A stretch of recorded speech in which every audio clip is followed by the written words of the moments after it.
अहोरात्रं हरिर्नाम कीर्तयन्ति चेये नरः कुर्वन्ति हरिपूजां वानकलिबाधयेते न तान्।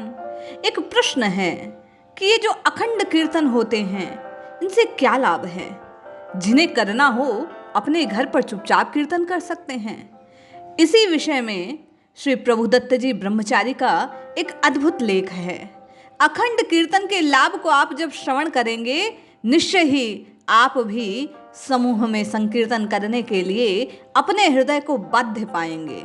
हरि के नाम का जो लोग कीर्तन करते हैं उन्हें कली की बाधाओं से मुक्ति मिल जाती है।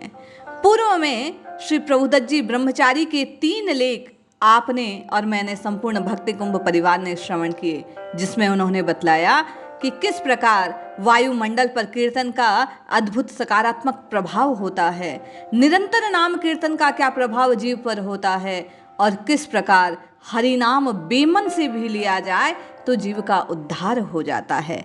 आइए अब अखंड कीर्तन के लाभ की महिमा को सुनते हैं और हम आप भी कीर्तन कर प्रभु का नाम सतत जप इस जीवन के उद्धार के मार्ग को प्रशस्त करते हैं। जय श्री हरि।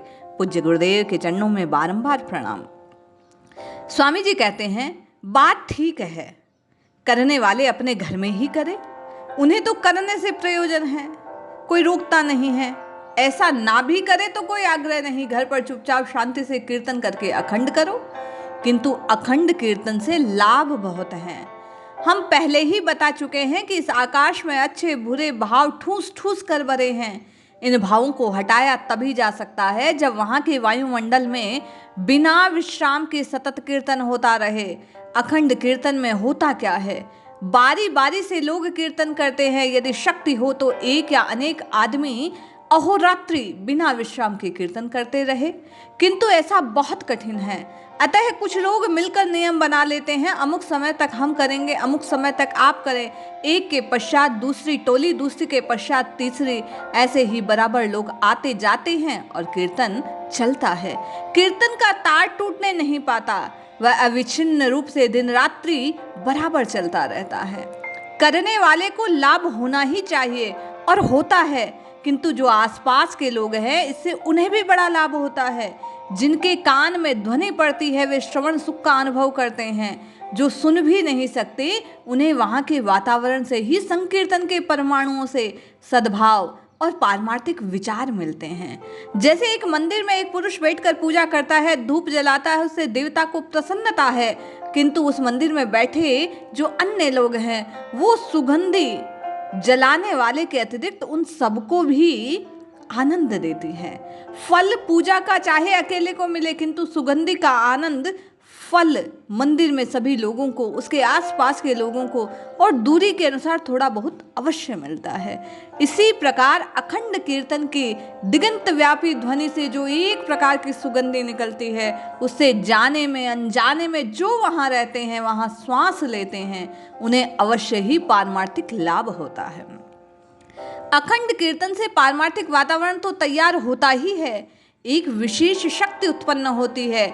जैसे किसी सभा में सभी लोग यदि देशभक्ति और उत्साह की बातें सुने तो कैसे दुर्बल मन का आदमी भी ना हो, एक बार तो उसके हृदय में भी जोश आ जाता है। अखंड कीर्तन वायुमंडल में बिखरे हुए रोग के सूक्ष्म कीटाणुओं को हटाता है, बुरे विचार के परमाणुओं को छिन्न भिन्न करता है और वहाँ का वातावरण शांत, गंभीर और भक्तिमय बनाता है।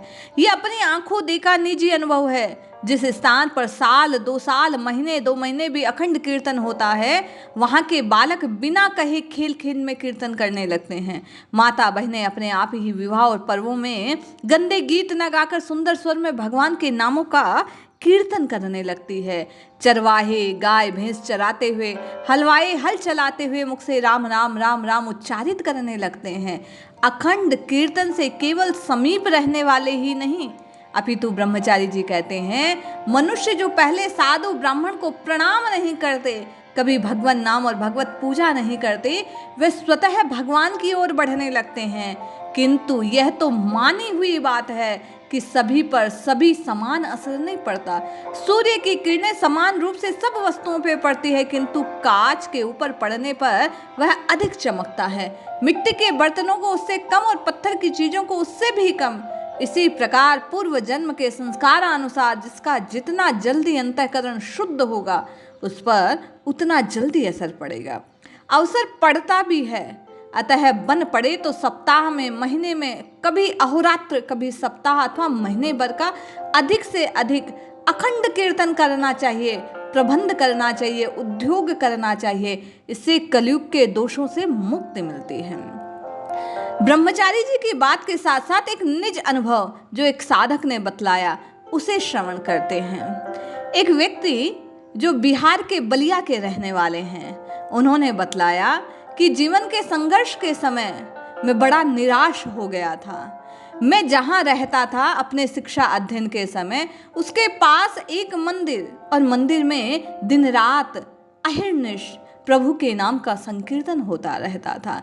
जब जब मैं हार कर, अपने मन से निराश होकर, नकारात्मक भाव में भरा हुआ वहां पहुंचता, कुछ देर उस नाम संकीर्तन की आभा से स्वयं को जोड़ने का प्रयास करता, मैं भी निर्बाध रूप से उन्हीं संतों के और साधकों के साथ नाम जपना प्रारंभ कर देता, तो धीरे धीरे कुछ समय पश्चात मेरे भीतर का जो उफान था, नकारात्मक जो विचार थे, वो धीरे धीरे शांत होने लगते। मुझे जीवन में मार्ग दिखलाई देने लगता।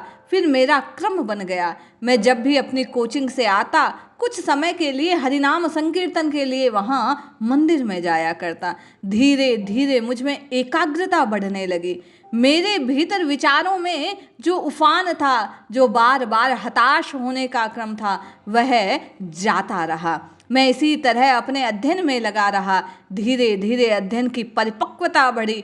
मुझ में अपने आप से जूझने का, उन परिस्थितियों से, उन वस्तुओं के सामने जो नकारात्मक लोग और जो परिस्थितियां बार बार मेरे सामने आ रही थी, उनसे जूझने का मुझ में एक मादा, एक उत्साह जगने लगा। और आज के समय मेरे जीवन का ये अनुभव है, मेरे जीवन की ये स्थिति है कि मैं उस हताशा के जोर से निकलकर एक अच्छी नौकरी में लग गया। आज दिन रात कीर्तन नहीं कर सकता, किंतु वहीं मंदिर में कुछ समय अवश्य जाता हूँ, और आता हूँ तो अपने दिन भर की थकान को दूर करके एक नवीन ऊर्जा से अगले दिन के लिए शक्ति से संपन्न होके आता हूँ।